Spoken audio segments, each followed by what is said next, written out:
নাগরাকাটায় ধুন্ধুমার বন্যা পরিস্থিতি পরিদর্শনে গিয়ে জনতার হাতে চূড়ান্ত আক্রান্ত বিজেপি সাংসদ খগেন মুর্মু, বিধায়ক শঙ্কর ঘোষ। রাজ্য রাজনীতির আগে বিতর্ক শুরু জেলার রাজনীতিতে।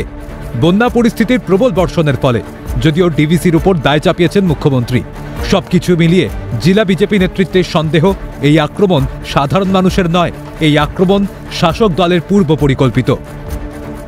খুবই নিন্দাজনক ঘটনা। তখন সেখানে তৃণমূলের লুঙ্গি বাহিনী, গুন্ডা বাহিনী, জিহাদিরা তাদের উপরে বর্বরোচিত আক্রমণ করেছে, তাদেরকে প্রাণে মেরে ফেলার চেষ্টা করা হয়েছে।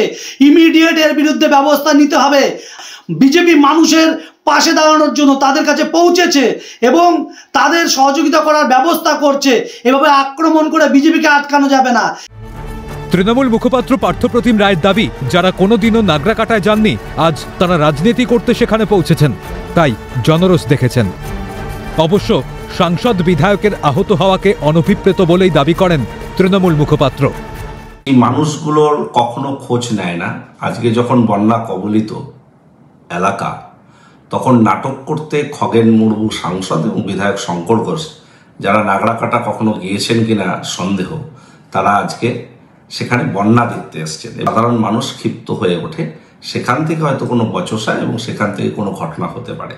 তবে এটুকু আমি নির্দ্বিধায় বলতে পারি, বিধায়ক সাংসদরা যদি রক্তাক্ত হয়ে থাকেন, এটা দুর্ভাগ্যজনক, অনভিপ্রেত ঘটনা, এটা সমর্থনযোগ্য নয়।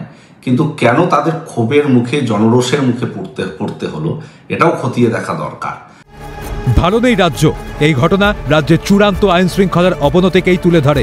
তাই রাজ্যপালের কাছে চিঠি পাঠিয়েছেন কৌস্তব বাগচি। রাজ্যের ৩৫৫ ধারা আরোপ করার জন্য প্রয়োজনীয় পদক্ষেপের আর্জি কৌস্তবের।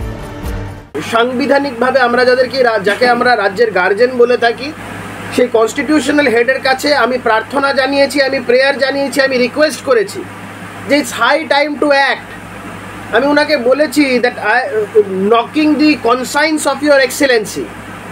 এরপরেও যদি this does not shake his excellency's conscience, what will?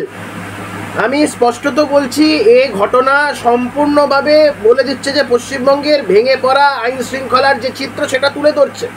কালকে বলেছি উনি দ্রুত ব্যবস্থা নিক, উনি রিপোর্ট পাঠান রাষ্ট্রপতির কাছে, কেন্দ্রীয় স্বরাষ্ট্র মন্ত্রকের কাছে, এবং এই গুরুত্বটা উনি ব্যাখ্যা করুন এবং যত শীঘ্রই সম্ভব ওনার তরফ থেকে যা যা করণীয় করুন। এই রাজ্যে আর্টিকেল 355 ইম্পোজিশন অত্যন্ত প্রয়োজন এবং সেটা যত দ্রুত সম্ভব হয় ততই ভালো। যদিও জেলা তৃণমূল নেতৃত্ব সাফ জানিয়েছে, জেলার এখন যা অবস্থা তাতে সাধারণ মানুষকে পরিষেবা দেওয়াটাই তাদের আসল উদ্দেশ্য। তাই বিজেপির মার খাওয়া নিয়ে তাদের মাথা ব্যথা নেই। তবে যেভাবে সারা বছর মানুষের পাশে না থেকে এখন বন্যা নিয়ে বিজেপি রাজনীতি করছে, তাতে সাধারণ মানুষের এমন ক্ষোভ স্বাভাবিক, দাবি তৃণমূলের। বিজেপির কোন বিধায়ক, কোন সাংসদ কোথায় আসলো, কোথায় কি করলো, সেটা দেখার বিষয় আমাদের না। গতকাল থেকে তাদের কোথাও দেখতে পাওয়া যায় না।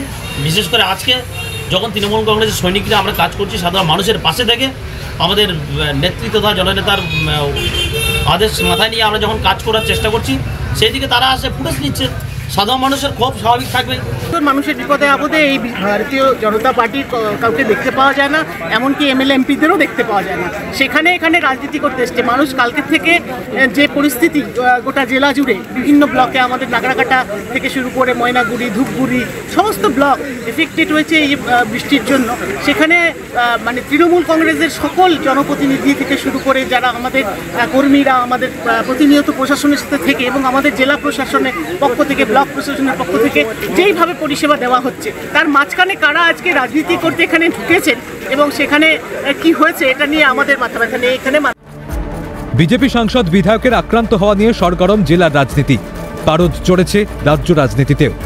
যদিও এভাবে সাংসদের মুখ ফাটিয়ে দেওয়া কোনো সঠিক গণতন্ত্রের উদাহরণ হতে পারে না বলেই মত ওয়াকিবহাল মহলের। ক্যালকাটা নিউজ।